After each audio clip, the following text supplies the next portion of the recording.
And we'll wait for a minute for this to, there, nice.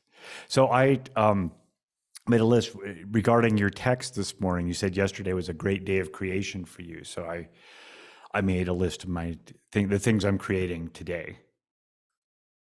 You made a list of the things you're creating today. That's The good. things I'm creating today, yeah. And I was like, the conversation I had yesterday, she had come on and looked at my Facebook profile and said, I like that you don't talk about creating things, but you're actually creating things, and Who that's said that? Liz, the person I talked to yesterday. Okay. Yeah, yeah. So yeah, it's like that's part of my thing is I'm not going to necessarily talk about creation, but I'm going to, through my example, show you what's possible to create. Yeah. That's Mhm. as a creative coach, as the world's best creative coach. That's what Yeah, I'm doing. that's good. I think that's Yeah, it yeah, it it's almost like it's a text actually I sent to you, because I said it's good to have a good balance between right. consuming content and actually creating. And sometimes we can think that while we are consuming content that we're creating because we're growing, Right, but right. we're actually not Yeah. producing. Yeah, and I know given the background behind you that you do a lot of content consumption. Oh, I do. I love, Me I too. love, Me too. I love that. I love growing. Yeah. It's also because it's also why I create a lot. And the people Uh-huh. who follow me, I remember every time my sister saying, "Okay, what are you creating What are next?" you doing next? What's What next? am Yeah. I What? doing next? Because yeah, I put a lot of things, and I think a great thing that I do is that I am not afraid um, of failure, if I may say. Right. The Yeah. outcome, I'm not doing it for the outcome most of the time. I am okay Right. to fail. I'm okay that it doesn't work, but I love to try. Yeah. The most successful people are the ones who failed the most. Yeah. Right. Yeah. You don't do it. If you don't fail, then somebody said, yeah, but I think it's in the context of no is for next one. Or there is this book, Go for No's, that Uh-huh. is um, Yeah. not to give up. But I don't know if it's about creation. I Uh-huh. guess it's seeing failure as as practice, extra practice. Right. It's feedback. And it's like all of the vast majority of what you create is going to be a quote unquote failure, I think. Yeah. And if you look at the great, like for me, the artists, and composers that I admire, for the most part, most of them are, you look at their output and there's only a tiny fraction of it.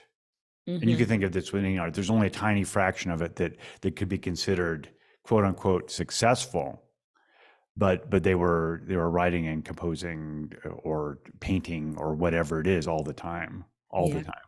Yes. And knowing that even for everything, right? When you're writing a book, when people edit, you produce a lot, and then there is an editing that Hmm. shortens it, Hmm. or whatever production we make. Yeah.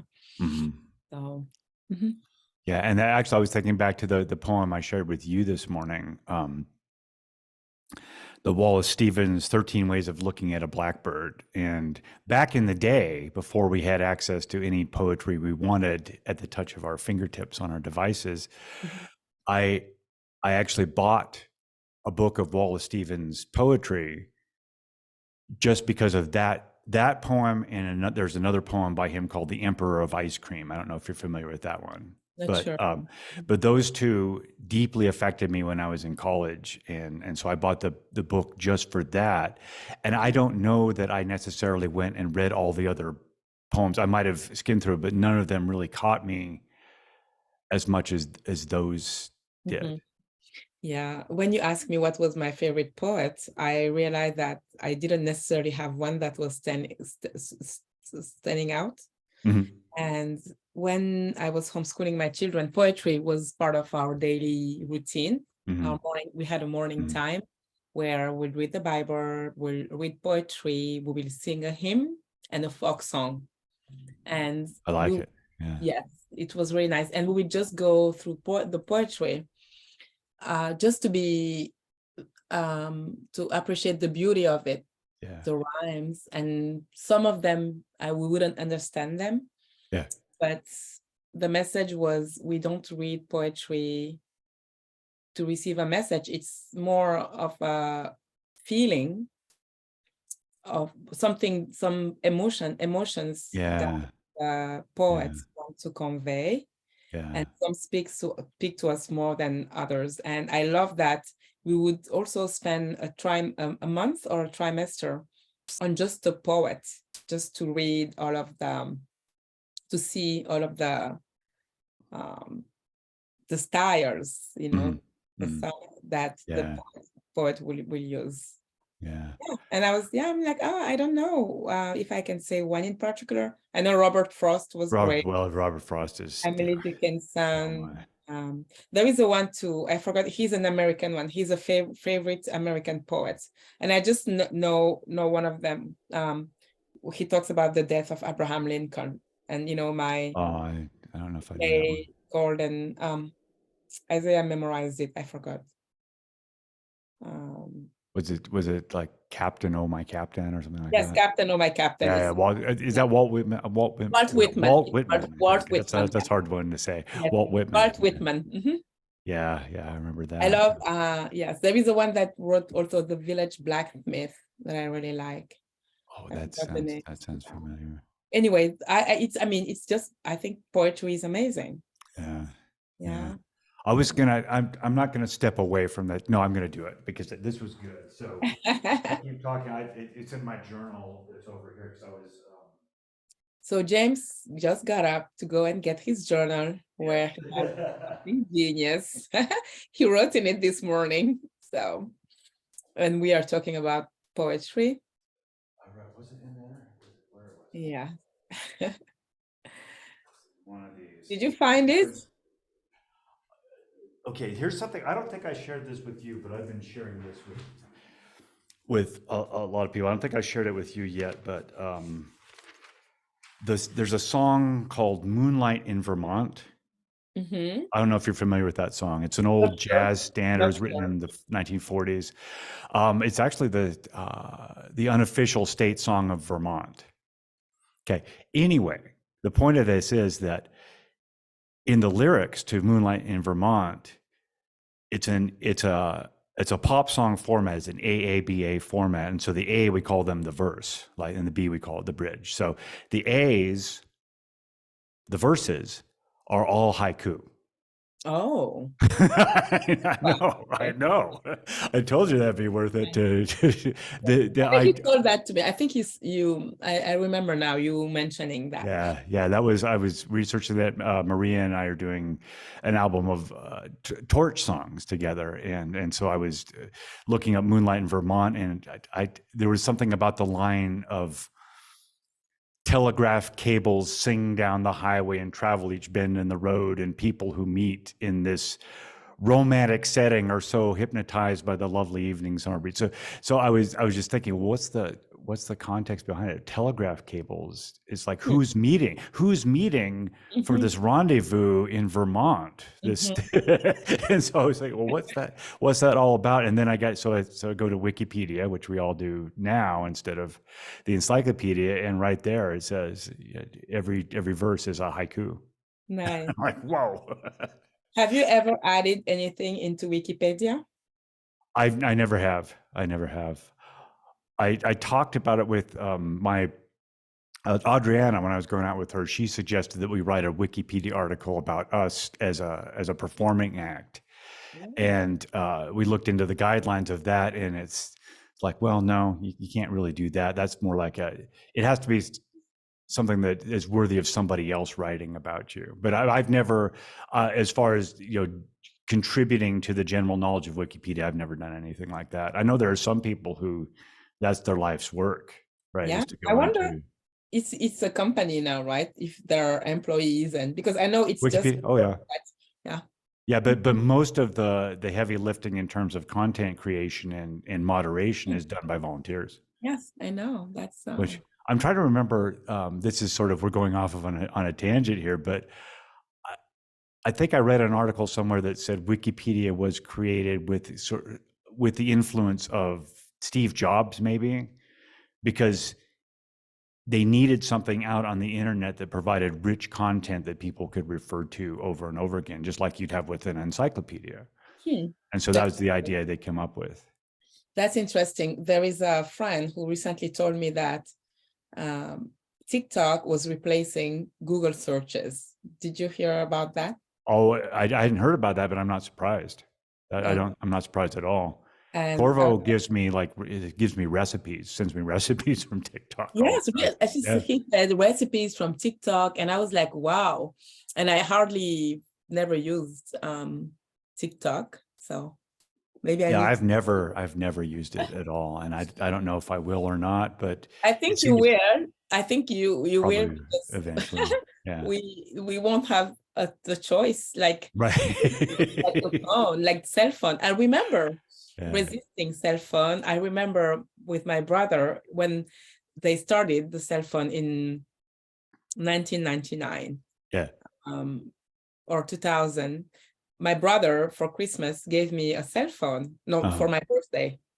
And I was like, I didn't want to. I was 23. So yes, it was in 2000 because I was 23 when I had my first cell phone. And I remember I was resisting it. I was like, no, I don't need it. And so, how many years later, 15 years later? 15 years later, you have a device that's tethered to you all the time. And almost, yeah. So, for me too. It's some of the things, like stunning. when I say, that's why I wonder if you can say, I don't know if I'll ever be on TikTok, because maybe we won't have the choice. Right. So I was I never did this, but I was gonna go back and so I started to write some haiku this morning. That was my sort of, instead of journaling, I wrote haiku. Your creating that was my creation, right? And so the first one was eat poetry one delicious and savory morsel at a time. That's good. Yeah, so that's what the way I think of, and I was thinking of, because I sent this to you, because savored, yes, it's to be savored. Yeah, the line that I savor in that, well, there are a lot of lines that are in that poem. So I don't know if those of you out there watching are familiar with Wallace Stevens, but it's the poem's called 13 Ways of Looking at a Blackbird, and it's 13 very short single verses with the most mind-blowing imagery, I think. But I was thinking this morning, because when I woke up, there was snow on the ground here, and the line in the 13th stanza of that poem is, it was evening all afternoon. Yes. It was snowing. Yes. And it was going to snow. Yeah. And I'm just like, wow. That's so what created the emotion in you? Can you tell? I don't know. There's something in that that's, if you've been in a moment like that, there's something about the solitude of that, I think. So it's a solitude. So it's not so much the imagery, but it's the meaning for you? Yeah, the meaning for me. I mean, that's I think what the magic of poetry is. Every line is supercharged with meaning, and meaning for you. Like we always say, read it about you, right? And yeah. So say it again. So it was snowing all day. It was evening all afternoon, right? Because it's overcast and it's dark, and you feel like the sun's going down, but it's, and then in the afternoon. It was evening all afternoon. It was snowing. Yes. And it was going to snow. That's but it's beautiful too. Why was that negative? It's not negative. Okay. It's just more of the, when you're in that space, and there's some, I mean, are you thinking solitude is negative, or? No, it's not. So what created the emotion? I mean, I see beauty in that. Yeah. I see beauty in the, there's beauty and there's peace, and there's Exactly. Yeah. Or it could be seen as I am, in a prison. I am locked. There is no Yes. escape. Yeah. There is no. So I was interested to see what were you seeing. Were you seeing, an opportunity just to sit and be and enjoy, nature, Yes. or are you seeing it as something that is containing you, that is enabling you to be, like something that is blocking you? And what's the tone? What's the tone of the general tone of it? Or is Mhm. it depending on the state in which you're reading it, which state you already are when you're reading Yeah, it? yeah. It's the what got me into that state was just looking out and seeing the snow on the ground, and it didn't happen right away. I was awake for about an hour So for before you, that came to my mind. the wanting to weep was more of a happy emotion, or what was it? Um, Because there are yeah. several Well, reasons there's why. there's a lot. We could go. There's a lot, right? There's a lot there. Um, It just moved you to yeah, it your just moved core me, for and several reasons. Yeah. there's many reasons, and one of which is this is interesting, going back and kind of revisiting who I was when I first read it, Mhm. when I first was exposed to it. And And when and was and so that? there's that element of it as well. When was that when you were first Oh, I exposed? was probably 18, 19. Yeah. Okay. So it's all the emotions of Yeah, it's all the emotions of all you that. accomplished, and the fact that it was also snowing this morning, and the Yeah. Yeah. heat, and so it's charged, right? And that's the power of Yeah. poetry. That's why Yeah. it's so powerful. Yeah. And then there's a correlation. We were talking, what was the word we were talking about yesterday? Interconnectedness, Mhm. right? There's an interconnectedness between that and another one of my favorite poets too, Robert Frost, Yeah. stopping in the woods on a snowy I evening. know, yeah. That's the Yeah. favorite poem of Cindy Rollins, one of my homeschool mentor. Yeah. Yeah, The narrator of that poem is having that same kind of moment. experience. Yeah. Yeah, he's having that same Beautiful. I kind of think the poetry experience. with snow is the imagery is always beautiful. I love all those around Christmas too. A lot of them have the snow in them, and it's Yeah. beautiful. Yeah. Gives it meaning. Yeah. Well, we are. This was a well, as per usual. This is just a great conversation, It is a great and conversation. and I enjoyed the fact that that was on my list today, and I couldn't have imagined 2 months ago that we'd be creating this on a daily basis. That's So amazing. thank you Of for course. Thank that. you Yeah. for keeping me on track too. And we didn't even mention my absolute favorite poet, who's E. E. Cummings. Who? E. E. Cummings. What? I'll send you one of his. Okay. He's one of the things he's known for is Contemporary, like well, from 20th century, 20th 20. century. Yeah. He was active probably between the late 19 teens and the 1940s, 1950s, I think. Um, but he's known for his visual arrangement of words on a page, unusual punctuation and capitalization, and throwing words together, and Just things like like that. Corvo did. I have the Yeah. now table of Corvo on my office, but that's the way she does it. I would be interested to know Corvo's favorite poet. What inspired her? I've asked, and I haven't Ask gotten her an and let me answer. know. I'll be Yeah, interested to know that. I'll ask again. Yeah. Yeah, thank you. All right. Well, thanks everybody for joining us this morning. Have a fabulous Tuesday morning, and go create something amazing today. Yes, go Yeah. create. Thank you. All right. All right. That was super.